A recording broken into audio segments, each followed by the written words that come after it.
विपिन बाबू की तरफ से खलसा चौक चौकोसर निवासी 101 रुपये का पुरस्कार। विपिन शाह बाबू की तरफ से 1000 रुपये का पुरस्कार।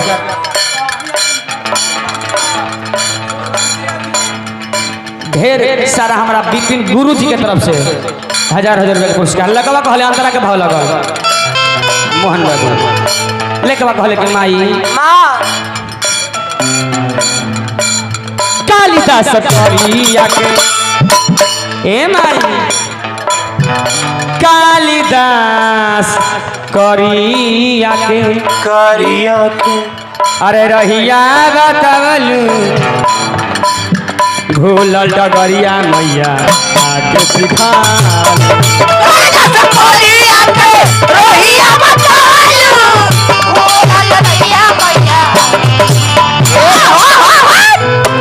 मोहन बाबू कालिदास कालिदास के रहे कालिदास चाचा जी संतोष बाबू ऐसा ज्ञानमान पुरुष रहे जौना डढ़िया पर बैठल रहे चाचा उहे डढ़िया के काटत रहे ओकरा मालूम ना रहे कि जो डाढ़ हम काट रहे हैं डाढ़ पर हम गिरे कि हमारा पर डाढ़ गिरेगा। पगलेट व्यास के समझाया गया कि माई बहन बैठा हुआ है अतार भतार नहीं बोलना है सभ्यता में बोलना है। उलूर बुलूर समरण में शुरू कर दे लत लक्षण बा या मरले पर जाए मौसी के मौसा के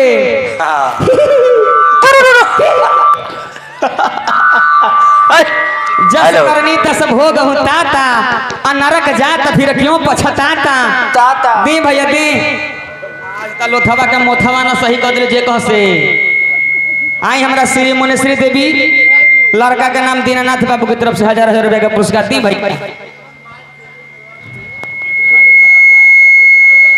हेलो खन बाबू की तरफ से 1000 रुपये का पुरस्कार हो। मदन भाई तोहरों के हमरा नमस्कार हो। फोन पर तू हमारा बोलले बड़ा कि कहाँ है बहुत बड़ा बढ़िया कहला भाई कोनो दिक्कत के बात ना हो। देखो मेन माइक के बना के रखो छोड़ता हेलो कालिदास के रहे ऐसा ज्ञानमान पुरुष रहे जौना डढ़िया पर बैठल बा उहे डढ़िया के काटता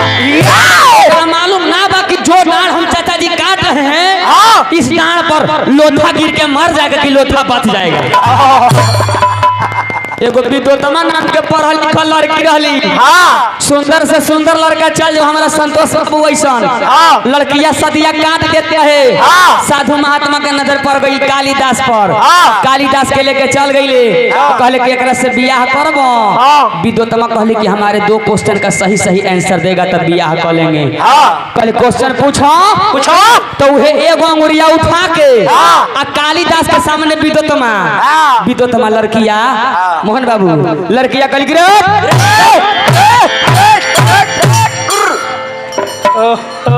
सावधानी हटे बचा के कालिदास समझ गई कहले कि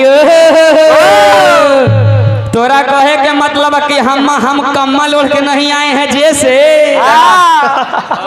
हेलो तोरा कहे के मतलब कि एक आंख फोड़ देंगे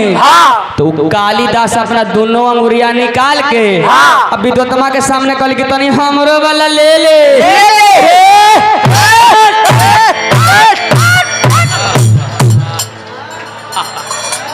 जाए तो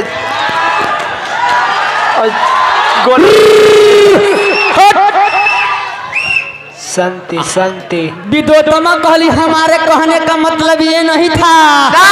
हमारे कहने का मतलब ईश्वर एक है। कालिदास कहले कि हमारे कहने का मतलब ईश्वर 2 है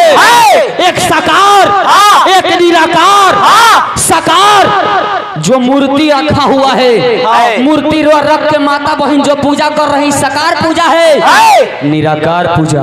कौन है अंतर्मन से पूजा आत्मा से पूजा बिना देखे हुए पूजा। कल क्वेश्चन नंबर 2 पूछ क्वेश्चन नंबर 2 पूछ उहे 5 अंगुरिया उठा के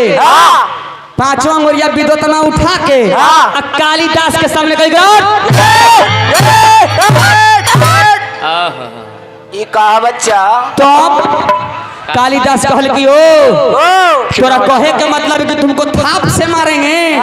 तो तनी हमरो वाला ले ले उहे कालिदास पांचों उंगलिया के मिला के फैटवा बना ली हले कहले का मोहन बाबू कहले का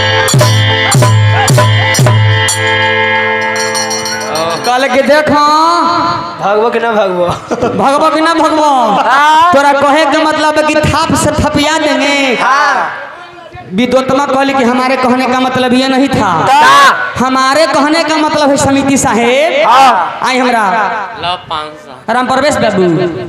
पंचायत समिति साहब जी की तरफ से राम प्रवेश बाबू की तरफ से 201 रुपया का पुरस्कार है हमारा तरफ से नमस्कार है कहली हमारे कहने का मतलब ये नहीं है हमारे कहने का मतलब जो शरीर है 5 तत्व से बनाया गया है चाचा कालिदास कहल कि हमारा कहे का मतलब कोची की 50 गो से बनावल गेले है अरे 5 गो से बनावल गई बा लेकिन 5 के मिला के ना माने 5 के मिश्रण करके बनाया गया है खेती जल पावक गगन समीरा पंच तत्व रचित अधम शरीरा अधम के मतलब नासवान जानते हैं लांगर आंधर के ज्ञान देने वाला के है वो बता देंगे वरुण देवता ज्ञान दिए हैं वरुण देवता लांगर आंधर के वरुण देवता भाव लगा ग्रंथ के बात है भाव लगा रहे के बाद लड़का कहल के माई ए मां हमारो जरा थावा के तू ही बारू चाल हम तोरा गोदिया में के खेले वाला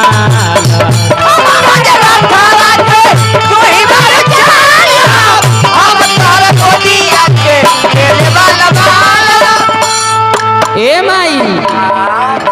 लक्ष्मण जी के यही वैशाली स्टार हमारा लक्ष्मण जी महाराज के चेला शिष्य हैं हम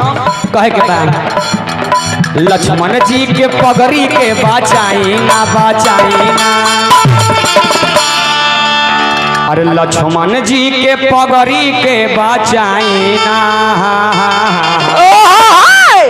मैया हो चकोसान में आई ना